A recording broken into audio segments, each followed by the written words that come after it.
Welcome to Leisure Gamer Network, a home for working professionals, students, parents, or anyone else with a passion for gaming, but have time constraints on when you can play. We review games after an hour of gameplay to see if they grabbed our attention and are worth your time playing.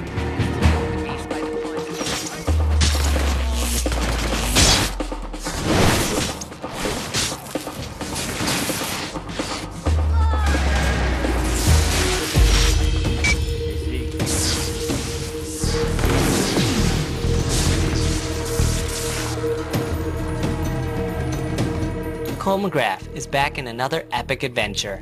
Instead of big city life, you find yourself in the swampy southern town of New Marais. This once vacation hotspot has been overrun by a group of militarized citizens ruled by an iron fist dictator. This is where Cole must gain more strength in order to defeat the beast that is rampaging the East Coast. The game does give a quick recap in the opening sequence. Cole was once a simple bike messenger who found himself caught in a massive explosion. The bomb gave Cole electrical superpowers to fight the gangs of Empire City. After a vision of the future, it was discovered that a massive beast would rampage the world. It is up to Cole now to become strong enough to defeat that now unleashed beast. New Marais is not only a city under distress, but now a training ground. Yeah, I remember New Marais. For those who have played the first game, you'll be pleasantly rewarded with extra experience, karma points, and battery boosts. Another added benefit is the game doesn't make you start back to ground zero with your powers. All players will be able to appreciate a more robust library of powers to begin the game. You'll find it easy to navigate the city since you get to keep your electric glide, allowing you to gracefully move from high above, and the electric grind to move quickly on wires. In addition, your attacks include the usual bolts of lightning, the shockwave, which sends objects flying, and the thunder drop, creating an earthquake-like effect around you. The game has also upgraded the melee attack. Instead of fighting with your fists, Cole gets to use a pole called an amplifier to, well, amp up your attacks. But that's not all. You get to unlock some new superpowers. The first power I was able to unlock was Kinetic Pulse. Essentially, it is just telekinesis that works only on metal. However, being able to lift and toss cars around at your whim still makes for a good time. Unlocking powers have changed as well. To upgrade powers, you must collect enough blast shards before you can cash in your experience. For those who got the extra experience from beating the first game, it doesn't feel as great since you really don't get to utilize that bonus right away. While this seemed a bit underwhelming, the game offers plenty of other neat features. inFAMOUS 2 is still a great open world environment with story missions and plenty of side missions to turn Cole into hero or infamous. In addition, it is easier to spot karma challenges, as these are now marked with red and blue shields.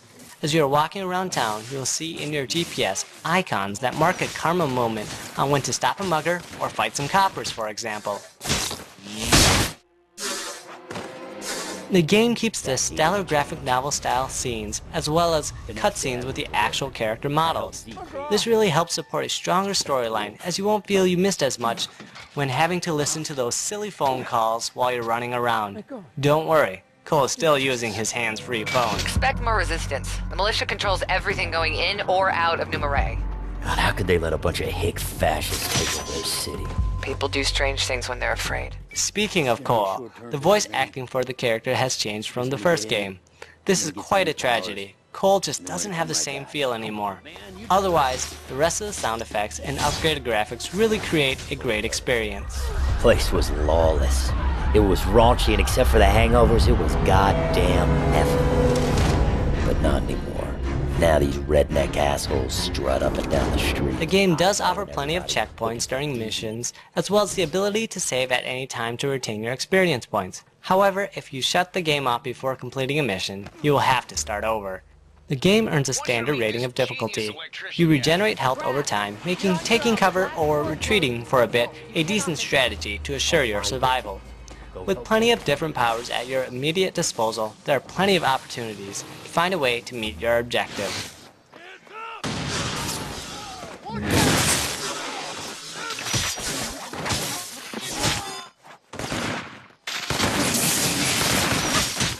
Missions can vary in range, but are generally not too long, while story missions take a bit more.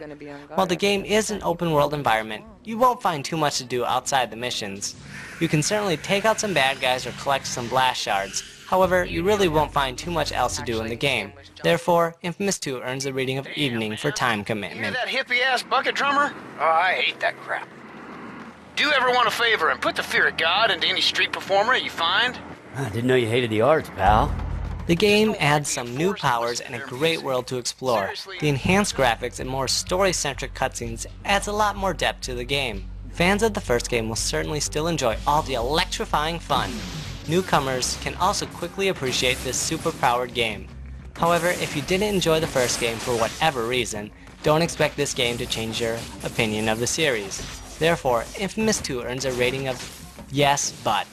Infamous 2 hasn't changed substantially in terms of gameplay. Outside of missions, there's still not much to do. Overall, the game is an upgrade to the franchise. You get to continue your struggle to define whether to be a hero or be infamous. New Marais is a more spectacular city to explore.